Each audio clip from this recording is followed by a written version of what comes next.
मैं आस्था Jain. I hope आप कैसे हैं। जैसे कि हमने लास्ट कक्षा में पढ़ा था कि भाषा क्या होती है, वर्ण क्या होते हैं, वर्णों की संख्या कितनी होती है तथा उन वर्णों की संख्याओं के नाम लिखे थे। अब हम आगे पढ़ते हैं कि वर्णों के भेद कितने होते हैं। तो देखिए वर्णों के भेद क्या होते हैं। वर्णों के भेद, वर्णों के भेद दो होते हैं। पहला होता है स्वर, दूसरा होता है व्यंजन। पहला होता है स्वर, दूसरा होता है व्यंजन। तो अब हम पढ़ते हैं पहला कि स्वर होता क्या है। तो सबसे पहले देखिए स्वर की परिभाषा। वे वर्ण जो स्वतंत्र रूप से बोले जाते हैं तथा उन्हें किसी भी वर्ण की आवश्यकता नहीं होती, वे स्वर कहलाते हैं। जैसे मैंने लिखा आ, ठीक है, ये स्वतंत्र है, ना तो हम इनको ऊ कर सकते, ना हम इनको ओ कर सकते, ना औ कर सकते, ना आ कर सकते। तो ये जैसे हैं वैसे ही रहेंगे, इसलिए इनकी परिभाषा होती है कि स्वर यानी वे वर्ण जो स्वतंत्र रूप से बोले जाते हैं तथा जिनको किसी दूसरे वर्ण की आवश्यकता नहीं होती है, वे स्वर कहलाते हैं। देखिए परिभाषा, वे वर्ण जो स्वतंत्र रूप से बोले जाते हैं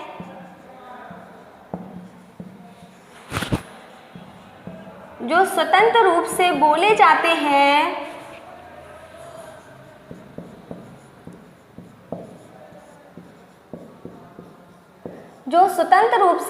जाते हैं वह उनको किसी दूसरे वर्ण की आवश्यकता नहीं होती, किसी दूसरे वर्ण की आवश्यकता नहीं होती,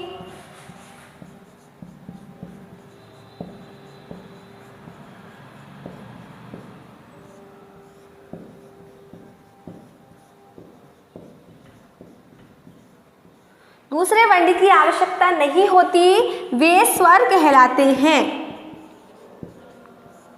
वे स्वर कहलाते हैं। एक बार फिर देखिए, वर्णों के भेद दो होते हैं। सबसे पहला होता है स्वर, दूसरा होता है व्यंजन। तो हम देखते हैं अब स्वर की परिभाषा, यानी वे वर्ण जो स्वतंत्र रूप से बोले जाते हैं वह उनको किसी दूसरे वर्ण की आवश्यकता नहीं होती, वे स्वर कहलाते हैं। जैसे अभी मैंने आपको फॉर एग्जाम्पल समझाया कि हमने यहाँ पे लिखा आ, तो ये ए ही रहेगा। हम ये नहीं कि इसको आ कर दिया, इसको ई कर दिया, इसको छोटी ई कर दिया, ऐसे हम बिल्कुल भी नहीं कर सकते क्योंकि ये स्वतंत्र है, जैसे है वैसे ही। देखते हैं स्वरों की संख्या। तो स्वरों की संख्या मुख्यतः 13 होती है। स्वरों की संख्या 13 होती है। कितनी होती है? 13 होती है। स्वरों की संख्या कितनी होती है? 13 होती है। देखिए कौन कौन सी होती है? आ इ उ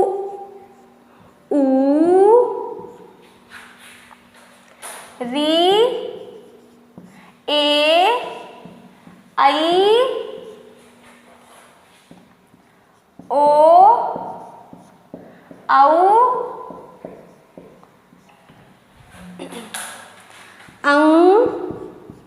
ग।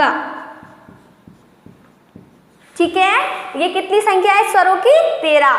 आ ई उ री ए ऐ ओ औ अंग और आहा। ये क्या है? ये है स्वरों की संख्या। ये क्या है? स्वरों की संख्या। स्वरों की परिभाषा फिर से देखते हैं, यानी वे वर्ण जो स्वतंत्र होते हैं तथा उन्हें किसी अन्य वर्णों की आवश्यकता नहीं होती, वे स्वर कहलाते हैं। स्वरों की संख्या 13 होती है। ए आ ई उ री ए ऐ ओ औ अंग और आहा। ये होती है स्वरों की संख्या। क्या होती है ये? स्वरों की संख्या। व्यंजन क्या होता है? ठीक है, तो देखिए व्यंजन।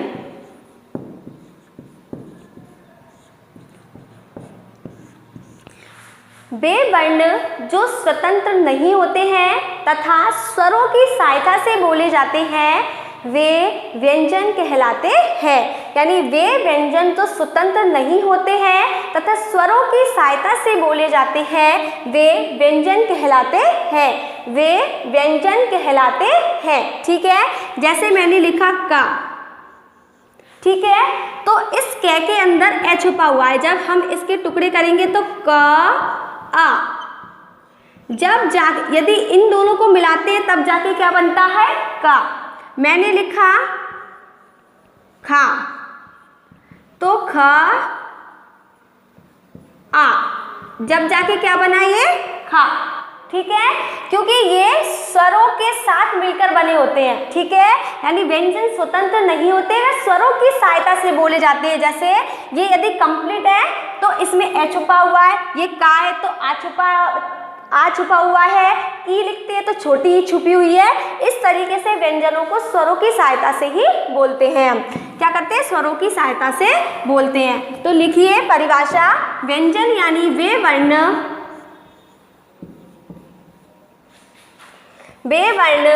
जो स्वतंत्र नहीं होते हैं, वे वर्ण जो स्वतंत्र नहीं होते व स्वरों की सहायता से बोले जाते हैं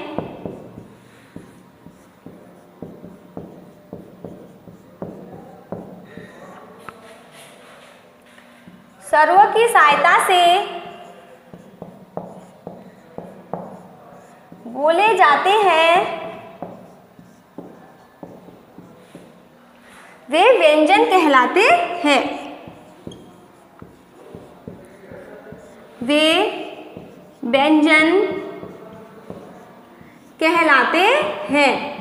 आया समझ में कैसे कहलाते हैं? जैसे मैंने आपको बताया, कै में क्या ए जुड़ा हुआ है, का में आ जुड़ा हुआ है, की में ई जुड़ा हुआ है, बड़ी की में बड़ी ई जुड़ी हुई है। इस तरह यानी वे वर्ण जो स्वतंत्र नहीं होते वह स्वरों की सहायता से बोले जाते हैं, वे व्यंजन कहलाते हैं। व्यंजनों की संख्या, जैसे हमने अभी व्यंजन की परिभाषा पढ़ी थी, तो लिखिए व्यंजनों की संख्या 39 होती है। यहाँ से देखिए, जैसे हमने व्यंजनों की परिभाषा पढ़ ली, उसके बाद व्यंजनों की संख्या 39 होती है। तो देखिए कौन कौन से व्यंजन होते हैं।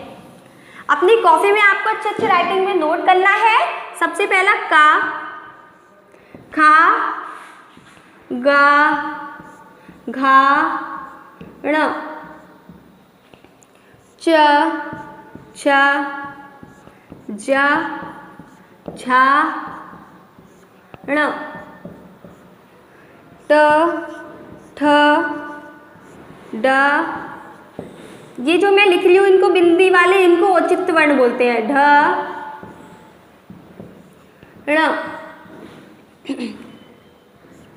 त, थ, द, ध, न, प, फ, ब, भ, म, य, र, ल, व, श, श, ह। 6 क्षत्रिय, 13 त्रिशूल, 11। ठीक है, कुल मिला के कितने हो गए? 39। ये कुल मिला के व्यंजनों की संख्या कितनी होती है? 39। श्रेय भी होता है। ठीक है, इस तरह हमने स्वरों की संख्या पढ़ी 13 एंड व्यंजनों की संख्या पढ़ी 39। स्वर कौन कौन से होते हैं ये आपने पढ़ लिया, और व्यंजन कौन कौन से होते हैं ये भी आपने पढ़ लिया। का, खा, गा, घाड़ा, चा, छा, झा, झाना, टा, ठा, डा, ढाना, ते, थे, दे, धैना, प, फा, भा, वा, मा, या, रा, लावा, शा, शा, शाहा, क्षत्रिय, त्रिशूल, ज्ञानी एंड श्रेय। इनको मिला के कितनी होती है व्यंजनों की संख्या? 39। तो हम आज की क्लास में सिर्फ इतना ही पढ़ेंगे। नेक्स्ट कक्षा में हम पढ़ते हैं। धन्यवाद।